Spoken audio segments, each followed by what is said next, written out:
მოგესალმებით, თქვენ უყურებთ აჭარა ტაიმსის პირდაპირ ეთერს. ამ ეტაპზე გიერთდებით ბათუმის ცენტრალური პარკის მთავარ შესასვლელთან, კოლონადებთან, სადაც როგორც კადრში ხედავთ, საპროტესტო მარში მიმდინარეობს. ეს არის მდუმარე მარში და აქ შეკრებილი ადამიანები, ასე ვთქვათ, ოცნების ქალაქში გარდაცვლილი ორი ბავშვის ხსოვნას პატივს მიაგებენ და ისინი ხელისუფლებას მიმართავენ და ამბობენ იმას, რომ ეს შედეგი ორი ბავშვის დაღუპვა არის გამოწვეული ხელისუფლების მხრიდან გამოხატულ გულგრილობის შედეგია, რადგან როგორც საზოგადოებისთვის არის ცნობილი, ოცნების ქალაქში, იქ სადაც სამშენებლო პროცესი მიმდინარეობს, არ იყო უსაფრთხოების ნორმები დაცული. კერძოდ საუბარი არის იმაზე, რომ ტერიტორია, სადაც კორპუსები უნდა აშენდეს, არ იყო შემოსაზღვრული და სწორედ ამიტომ ტერიტორიაზე არსებული ძველი ორმო საკანალიზაციო ჭა, რომელიც იყო თავღია, სწორედ ამ ორმოში ჩაცვიდნენ 10 წლამდე ბავშვები, რომელთა გადარჩენაც დროულად ვერ შეძლეს, რადგან დაახლოებით 2 საათის განმავლობაში ეძებდნენ ოჯახის წევრები და ახლობლები ორ მოზარდს. ჩვენ ვნახეთ ის, რომ მიუხედავად იმისა, რომ მომხდარი ფაქტიდან თითქმის ერთი კვირა გავიდა, ტერიტორია დღესაც არ არის შემოსაზღვრული და ამ ტერიტორიაზე გადაადგილება ნებისმიერ პირს შეუძლია შეუფერხებლად და იქ დღესაც არ არის სამშენებლო უსაფრთხოება დაცული. მოდით დავიწყოთ უკვე მაგ შეკრებილი ადამიანების მოსაზრებების მოსმენა. მალხაზ, მოგესალმებით, პირდაპირ ეთერში ვართ. გითხარით დღევანდელი ამ აქციის მდუმარე მარშის შესახებ და ვის მიმართავ? ცხადია, პასუხისმგებლობა ხელისუფლებაზეა მომხდართან დაკავშირებით. რა გაქვთ სათქმელი? ერთი კვირა გავიდა შემზარავი შემთხვევიდან, რომელმაც შეიწირა 2 არასრულწლოვანი სიცოცხლე და ჩვენ ერთადერთი რაც ქართული ოცნებისგან გავიგეთ არის დუმილი და არის ბრალდებები იმ ადამიანების მისამართით, რომლებიც სვამდნენ კითხვას მომხდართან დაკავშირებით. ნაცვლად იმისა, რომ გამოცხადებული იყო გლოვა, ნაცვლად იმისა, რომ ხელისუფლების ყველა შტოს გამოითქვა მზადყოფნა, მზაობა, რომ გამოიძიებდნენ, რომ ეცდებოდნენ დაესახელებინათ გამოძიებით ის პასუხისმგებელი პირები, რომლებიც ვერ უზრუნველყოფს ელემენტარული სტანდარტის დაცვაც კი უსაფრთხოების, ჩვენ ვიღებთ აბსოლუტურად კედელს, დუმილის, კედელს გულგრილობის, კედელს კორუფციული და სხვა ჩრდილოვანი გარიგებებით გამყარებულს და აბსოლუტურად ისეთ განცდას, რომ ხელისუფლებისთვის თითქოს არაფერი არ მოხდარა. სამწუხაროდ ერთი კვირის თავზე არ ისმის არც ერთ კითხვაზე პასუხი, რატომ არ იყო ღობე შემოვლებული, ვინ არ გააკეთა, რომელმა უწყებამ არ გააკეთა ყველაფერი საიმისოდ, რომ არაფერი არ მოხდარიყო. მათსავე ვერსიებით და მათივე მიერ დასახელებული ფაქტებით მან ნებისმიერი ჭკუატყოფელი ადამიანი დაასკვნიდა, რომ იქ ღობე უნდა ყოფილიყო. ერთი კვირის თავზეც კი იქ არ არის ამოვსებული არც ერთი ორმო, ერთი კვირის თავზეც კი იქ არ არის დაგებული, ამოვსებული არც ერთი ისეთი ღია ჭა, სადაც შეიძლება მსგავსი რამ განმეორდეს. ანუ ადამიანები უბრალოდ ცხოვრობენ რაღაცა ბედნიერი შემთხვევითობის წყალობით, არის რომ მორიგი მსხვერპლი არ გვაქვს. როცა მივედით და თქვენ იყავით პირველი, თქვენი კოლეგები იყვნენ პირველები და როცა დაიწყეთ ამ ყველაფერზე ხმამაღალი, ძალიან ლოგიკური, ძალიან სამართლიანი კითხვების დასმა ხელისუფლებამ დაგიპირისპირათ საკუთარი მხარდამჭერები ამის სანაცვლოდ და არ ეყოთ არც ადამიანური ეთიკა და არც სამოხელეო პასუხისმგებლობა საიმისოდ, რომ დამსხდარიყვნენ ყველა მხარესთან ერთად, დამსხდარიყვნენ საზოგადოების წარმომადგენლებთან ერთად და მოიფიქრებინათ პირველი შესაბამისი გამოძიება როგორ უნდა წარმართულიყო ჯერ უნდა და მეორე რა უნდა გაკეთდეს, რა უნდა გაკეთებულიყო საიმისოდ, რომ მსგავსი რამ არ განმეორებულიყო ჩვენს ქალაქში. სამწუხაროდ ბოლო წლების განმავლობაში კორუფციას, სამსახურებულ გულგრილობას, აბსოლუტურად დაუნახაობას საზოგადოების საჭიროებებისა მოსდევს არაერთი არასრულწლოვარის, არაერთი თინეიჯერის, მოზარდის სიცოცხლის ისეთი უცაბედი და შოკისმომგვრელი მოსპობა, რომ საზოგადოებას გვიწევს მომხდარიდან მომხდარამდე ცხოვრება, ხო? რეაგირებასაც კი ვერ ვახერხებთ ჯეროვნად და ამ ერთი კვირის დუმილის პასუხად ჩვენც მდუმა რეაქციას ვმართავთ აი ამ კითხვებით, რომ აქ არის კორუფცია, აქ არის სამსახურებრივი უგულობა, აქ არის აბსოლუტურად უგულებელყოფა საზოგადოებრივი საჭიროებებისა, მარტივად რო ვთქვათ, აგერ ქალაქში არის მეორე დღეა რაღაცა თითოეულობა, ხო?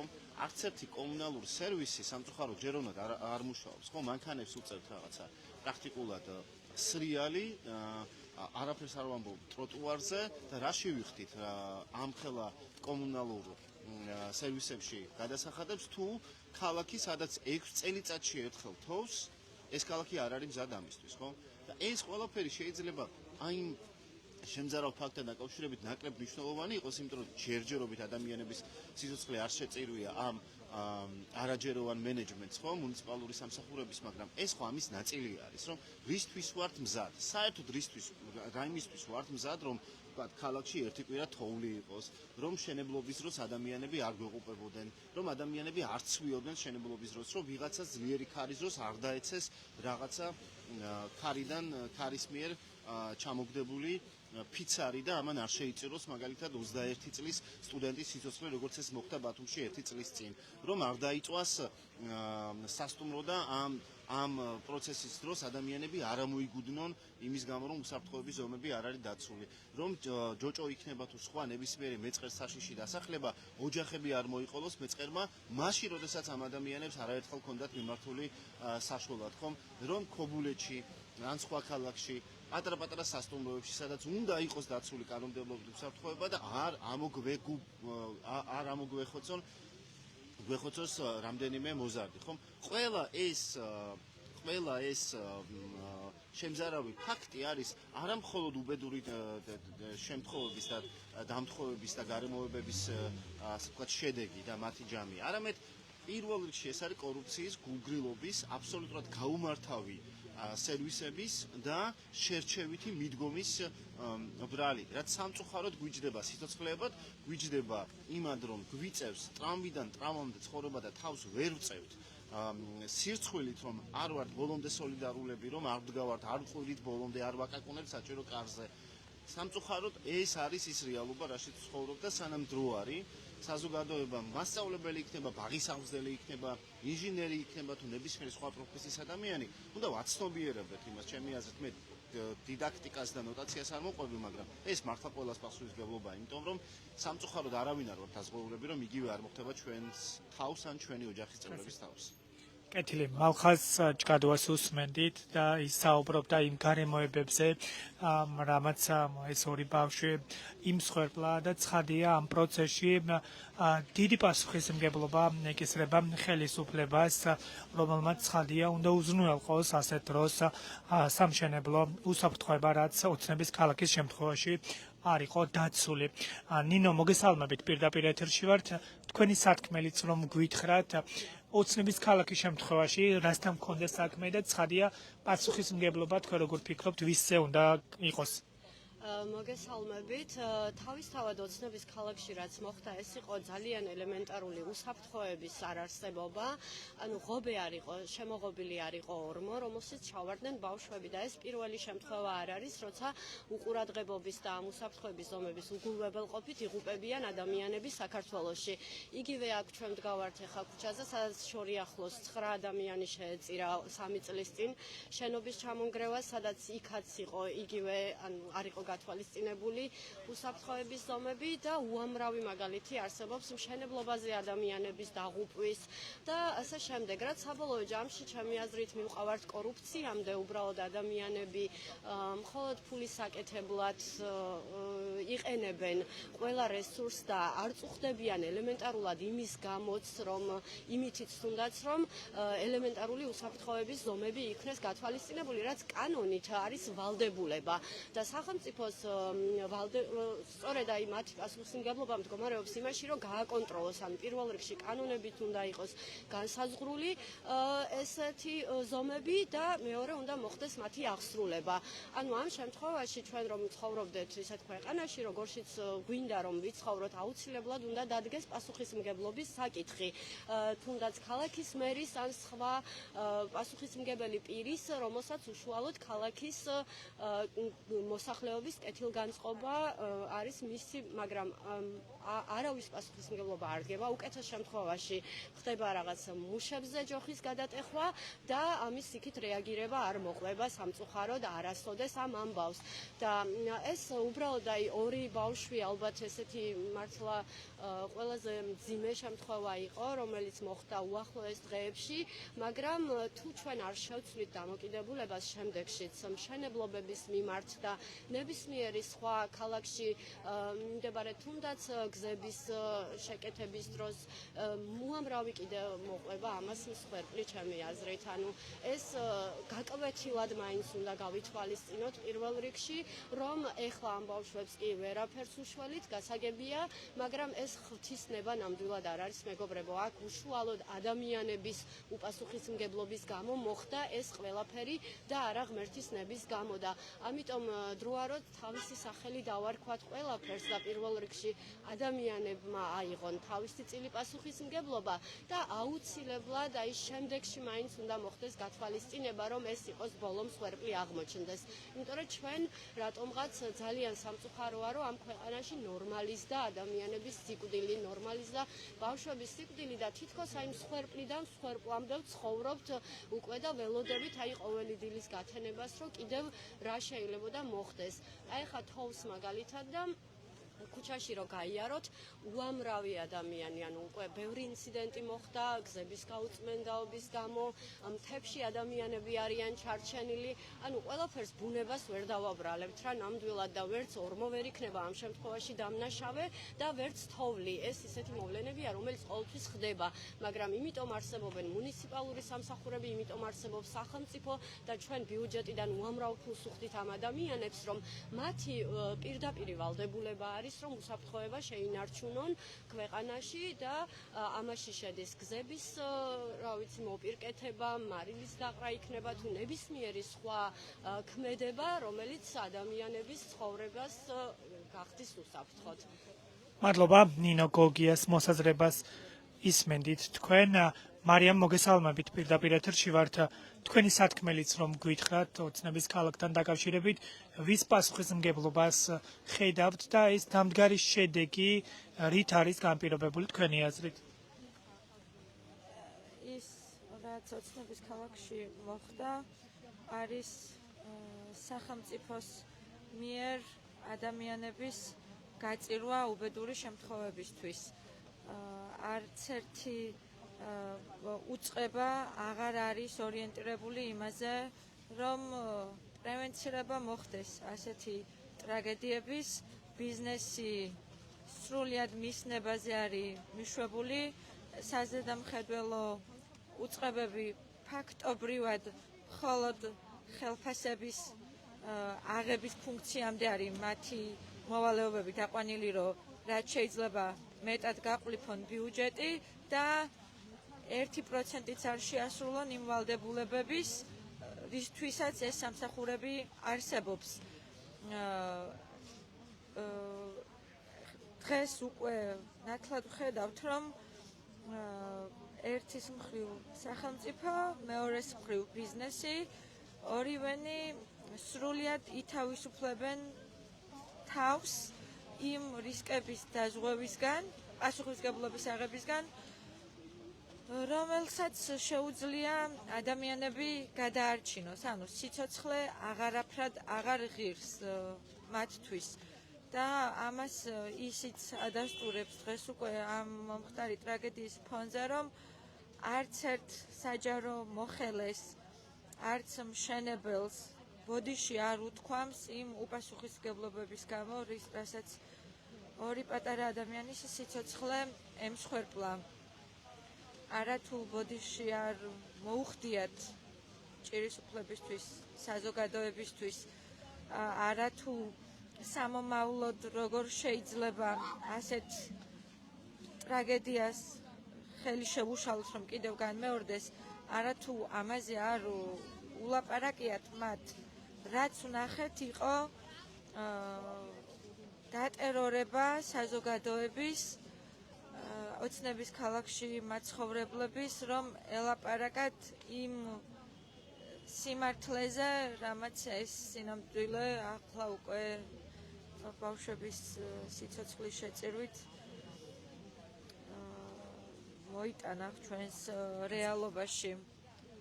გასაგებია, მადლობა მარიამ ქაჯაიას უსმენდით და მის მოსაზრებას. მე კიდევ ერთხელ შეგახსენებთ, რომ ჩვენ ვიმყოფებით ბათუმში ცენტრალური პარკის შესასვლელთან, სადაც თუმარე აქცია იმართება. აქ შეკრებილი ადამიანები საუბრობენ იმაზე, რომ ოცნების ქალაქში მომხდარი ფაქტი ცხადი არის დაკავშირებული ხელისუფლების გულგრილობასთან და იმ ქმედებებთან, რამაც გამოიწვია თქვათ ამ ორი ბავშვის დაღუპვა. ჩვენ ვიცით, რომ მომხდარიდან ერთი კვირა გავიდა და დღესაც არ არის იმ ტერიტორიაზე სამშენებლო უსაფრთხოება დაცული. საუბარი არის იმაზე, რომ ეს მოედანი, სადაც უნდა აშენდეს ეს კორპუსები და შესაბამისი ინფრასტრუქტურა არ არის შემოღობილი და დღეს იმ ტერიტორიაზე გადაადგილება შეუძლია ნებისმიერ პირს. კობა, მოგესალმებით, პირდაპირ ეთერში ვართ. თქვენი სათქმელიც რომ გვითხრათ, როგორ ფიქრობთ, ვისი პასუხისმგებლობა იკვეთება უკვე მომხდარიდან? ერთი კვირის შემდგომაც ვსაუბრობთ, რომ ცხადია ხელისუფლება არის მთავარი პასუხისმგებელი. რა კითხვებზე უნდა გაეცეს პასუხი, როგორ ფიქრობთ თქვენ? რამდენადაც ვიცით, ის ტერიტორია, რომელზეც მოხდა ეს ამბავი და ეს ტრაგედია, რომელიც დაატყდა ქალაქს თავს, არის ეკონომიკის სამინისტროს ბალანსზე არსებული ტერიტორია. მართალია, იქ ყოველმა ეკონომიკის მინისტრმა იმ დღეს განმარტა, რომ აქ წინა სამშენებლო სამუშაოები მიმდინარეობს და ამიტომ ჩვენ უძლურები ვიყავით მომხდარის წინაშე, თუმცა სულ ერთია, რა სტატუსით შევრაცხავთ ჩვენ იმ ტრაგედიას და იმ ტერიტორიას, სადაც ეს ტრაგედია დატრიალდა, ყველაფერი მიუთითებს იმაზე, რომ ქალაქის ტექნიკური უსაფრთხოების სამსახურები ვერ იყვნენ მოწოდების სიმაღლეზე კი არა და ჩავარდა მათი ფუნქციონირება ფაქტიურად ქალაქში.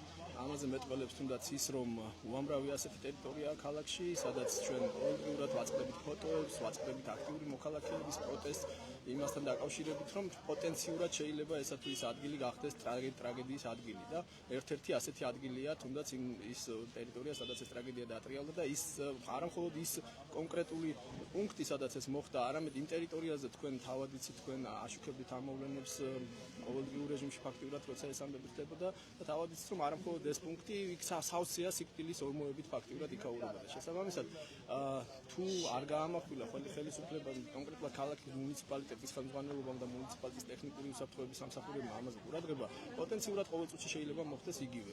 ახლა უბრალოდ პასუხისმგებლობის საკითხს თუ დავაყენებთ, მინდა ესეთი შედარებაც გავაკეთო, რომ ჩვენ ვიცით, რომ ცივილურ დასავლურ ქვეყნებში, როცა მსგავს ტრაგედიას აქვს ხოლმე ადგილი, მუნიციპალიტეტის ხელმძღვანელობა ან პასუხისმგებელი პირი კონკრეტულად იღებს საკუთარ თავზე მორალურ პასუხისმგებლობას, აქ არ არის საუბარი მაინც და მაინც სამართლებრივ ერთი სიტყვით კაზუსებზე და ასე შემდეგ. მორალურ პასუხისმგებლობას, რომ მისი უყურადღებობის გამო, მის მიერ დაშვებული შეცდომის გამო დატოვოს თანამდებობა და ადგილი დაუთმოს უფრო უკეთეს იმას, ვინც უკეთესად შეასრულებს თავის ფუნქციას და ეს არის ერთგვარი გზავნილი მომდევნო, მოდი ასე ვთქვათ, მის ადგილზე მომსვლელი მომდევნო პირისთვის, რომ სხვა ასეთი შემთხვევები აღარ განმეორდეს და ის უფრო მეტი ყურადღებით დააკვირდეს მის ირგვლივ არსებულ, მის მოდი ასე ვთქვათ, კომპეტენციებში არსებული საკითხების სრულფასოვნად და კეთილსინდისიერად შესრულებას.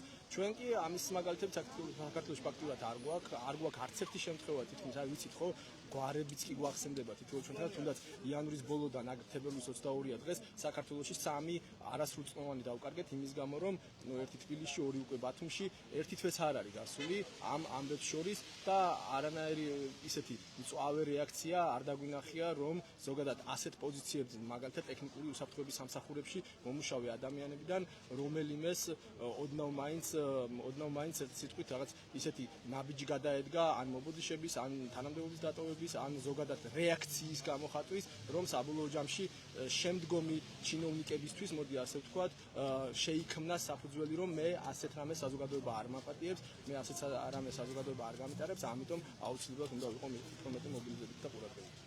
მადლობა კობა ჯუმუშაძის მოსაზრებას ისმენდით თქვენ და როგორც ხედავთ აქ გამოფინეს შავი ზეწარი ნიშნად იმისა, რომ ისინი თანაგრძნობას უცხადებენ გარდაცვლილთა ოჯახებს და თავიანთ სათქმელს ამბობენ ამ ფორმით.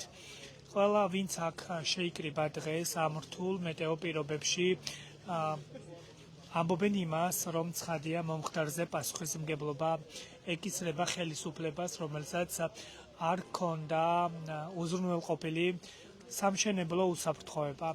და სწორედ ეს დაუცველი გარემო გახდა იმისა, რომ ამ ყველაფერმა იმსხვერპლა ორი მოზარდი. მომხდარიდან ერთი კვირა გავიდა, თუმცა სამშენებლო მოედანი დღესაც არ არის შემოსაზღვრული და იმ ტერიტორიაზე გადაადგილება ნებისმიერ პირს შეუძლია დამოუკიდებლად, შეუფერხებლად. უნდა აღინიშნოს ისიც, რომ დღემდე არ ვიცით გამოძიება რა ეტაპზე არის, ვინ დაიკითხა, ან რა ფორმულირებით მიმდინარეობს ეს საგამოძიებო პროცესი. მათ შორის არ ვიცით დაიბარეს თუ არა გამოკითხვაზე, მათ შორის ფინანსთა და ეკონომიკის მინისტრი, რომლის პასუხისმგებლობაც არის სამშენებლო უსაფრთხოების მიმართულებით. ცხადია სამინისტრო არის ამ მშენებლობის დამკვეთი და მას უნდა უზრუნველყო ადგილზე სამშენებლო უსაფრთხოების დაცვა. მომხდარი როცა ეს ფაქტი დაფიქსირდა, მაშინ აჭარის ფინანსთა და ეკონომიკის მინისტრი ამტკიცებდა იმას, რომ ტერიტორიაზე მიმდინარეობდა მოსამზადებელი სამუშაოები და რეალურად იქ სამშენებლო პროცესი არ იყო და სწორედ ამ მოტივით და ამ მიზეზითა და ამ გარემოებით ჯაბა ფუტკარაძე ცდილობს, რომ დაარწმუნოს საზოგადოება იმაში, რომ იქ ტერიტორია შემოღობვას არ საჭიროებდა იმ ეტაპისთვის ერთი კვირა იყო დაწყებული, რაც ტერიტორიაზე შეიყვანეს მძიმე ტექნიკა და მიუხედავად ამისა, ჯაბა ფუტკარაძე დღემდე ცდილობს, რომ დაარწმუნოს საზოგადოება იმაში, რომ სამშენებლო პროცესი არ იყო იქ რეალურად დაწყებული და ტერიტორიის შემოსაზღვრის აუცილებლობა არ იყო დღის წესრიგში.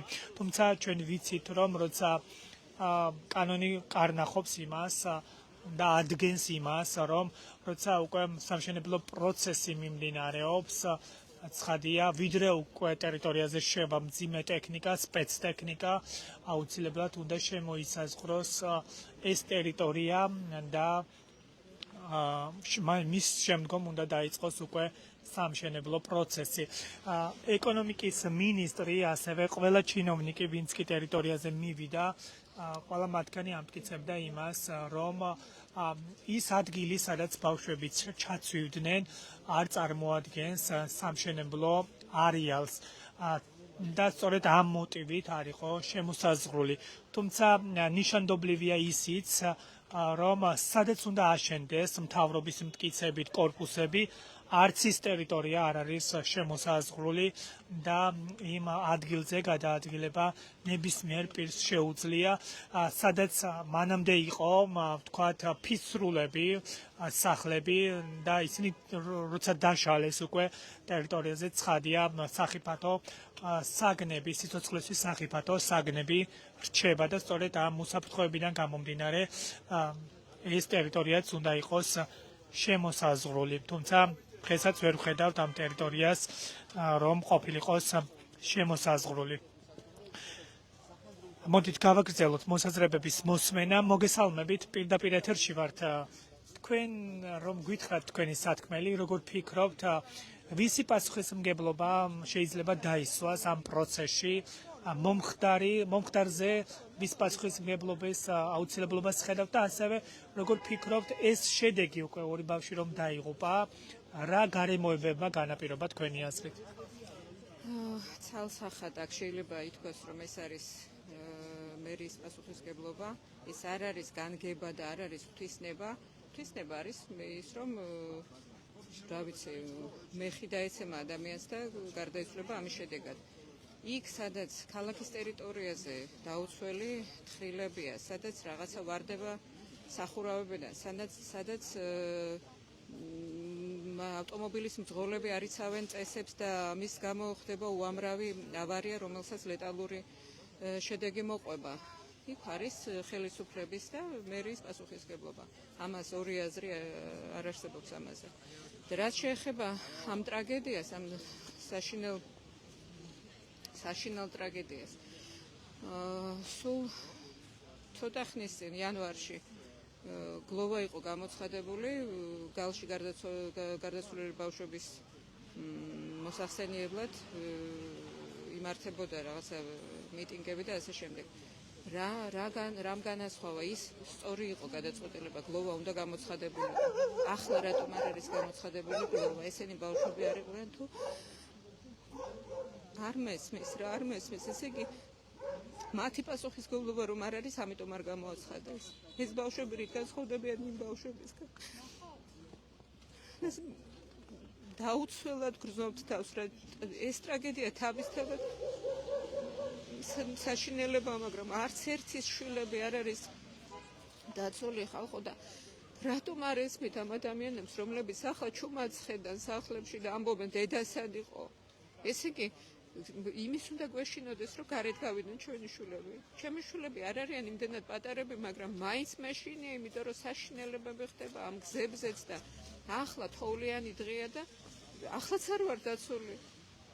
გზები რა მდგომარეობაშია, სახურავებიდან ცვივა, ლოლოები და თოვლი.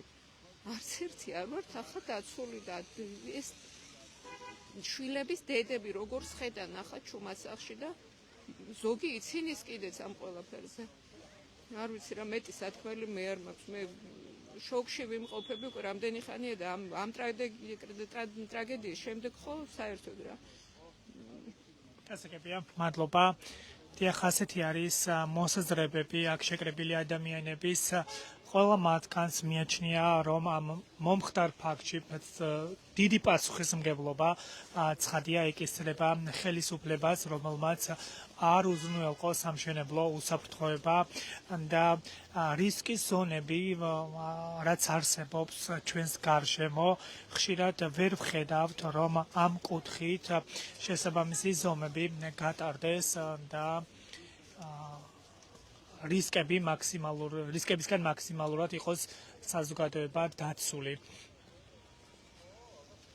თქვენ კადრში ხედავთ გამოფენილ შავ ზეწარს, სავარაუდოდ ნიშნად იმისაა, რომ ისინი მწუხარებას გამოთქვამენ ორი ბავშვის დაღუპვის გამო და სამძიმარს უცხადებენ ოჯახს, ასევე ახლობლებსა და ნათესავებს. აქ შეკრებილი ადამიანები ითხოვენ, რომ ხელისუფლებამ გასცეს მთავარ კითხვას პასუხი და ეს არის მთავარი კითხვა არის სამშენებლო უსაფრთხოება, რატომ არ იყო დაცული ოცნების ქალაქში, რამაც გამოიწვია ეს შემთხვევა. ზუსტი ინფორმაცია არ ვიცით ჯერჯერობით, რა ვითარებაში ჩაცვიდნენ ბავშვები ამ ორმოში, რადგან სხვადასხვა ვერსია ვრცელდება და ჯერჯერობით არ ვიცით ოფიციალური პასუხი, იმიტომ რომ ყველა მათგანს აქვს სხვადასხვა ვერსია ამ მომხდარი ფაქტის გამო. თუმცა ერთ-ერთი ვერსიით ბავშვები ეზოში თამაშობდნენ, რადგან სახლი, სადაც ისინი ცხოვრობდნენ, სახლები უпростоრად, სადაც ისინი ცხოვრობდნენ, ეს ორმო ფაქტობრივად იყო ეზოში. სახლების მიმდებარე ტერიტორიაზე დაახლოებით 50 მეტრში არის ეს თხრილი. და ეს ორმო საკანალიზაციო ჭა მას შემდეგ გახდა უკვე ღია მდგომარეობაში და მას შემდეგ აღმოაჩინეს იქ მცხოვრებლებმა, როდესაც იქ დაშალეს, დაანგრიეს სახლები იმ მოტივით, რომ მიმდებარე ტერიტორიაზე იწყებოდა სამშენებლო პროცესი. და სავარაუდოდ მძიმე ტექნიკის მუშაობის შედეგად ეს ორმო, რომელიც ორმო გახდა უკვე ღია მდგომარეობაში, მას შემდეგ როცა მძიმე ტექნიკა ცდილობდა ტერიტორიის ნაგვისგან გასუფთავება, სავარაუდოდ მასზე იყო დახურული ბეტონის ფილა და ეს ბეტონის ფილა უკვე გადაძვრა მძიმე ტექნიკის მოძრაობის შედეგად. მე კიდევ ერთხელ შეგახსენებთ იმას, რომ ერთი კვირა გავიდა მას შემდეგ, რაც ეს ფაქტი დაფიქსირდა ოცნების ქალაქში, თუმცა დღემდე არ ვიცით თუ რა ეტაპზე არის გამოძიება ან ვინ დაიბარეს გამოკითხვაზე და რა ფორმულირებით მიმდინარეობს ეს საგამოძიებო პროცესი. ჩვენ პირველივე წუთიდან ვაშუქებდით ოცნების ქალაქში მომხდარ შემთხვევას. ფაქტობრივად პირველი იყო აჭარა თაიმსი, ვინც ოცნების დასახლებაში მივიდა და თუ თქვენ სწორად გახსოვთ პირდაპირ ჩართვისაც, ვინც კი საუბრობდა ოცნების ქალაქში, ყველა მათგანი კრიტიკულად იყო განწყობილი ხელისუფლების მიმართ და ისინი ამბობდნენ იმას, რომ ადგილზე არ იყო სამშენებლო უსაფრთხოება დაცული და სწორედ ამ გარემოების გამო და ამ გარემოებას ემსხვერპლა ორი მოზარდი ოცნების ქალაქში. დიახ, ასეთი იყო მოსაზრებები და განცხადებები, რაც გაკეთდა ბათუმში მდუმარე საპროტესტო აქციაზე და თქვენ ამ ყველაფერს ისმენდით პირდაპირ ეთერში. მადლობა, რომ გვენდობით და მადლობა, რომ უყურებთ აჭარა თაიმს. გემშვიდობებით დროებით.